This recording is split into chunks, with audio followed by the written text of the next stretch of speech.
இயேசுவுக்கு புகழ், இயேசுவுக்கு நன்றி, மரியே வாழ்க. உங்கள் அனைவருக்கும் வாழ்த்துக்களும் ஆசீர்வாதங்களும்.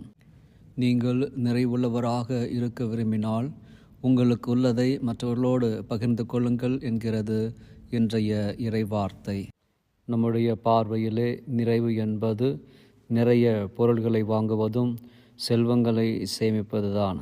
அவற்றினால் நமக்கு நிலையான நிறைவு கிடைக்குமா என்பது சந்தேகம்தான்.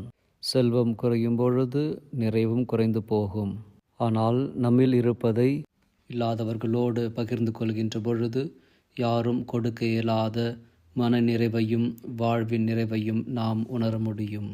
அழிந்து போகும் இந்த உலகத்தின் செல்வங்களுக்காக பாடுபடுவதை விட அழியாமல் நித்தியத்திற்கும் நம்மோடு இருக்கும் நிலையான விண்ணரசின் செல்வத்திற்காக உழைப்போம்.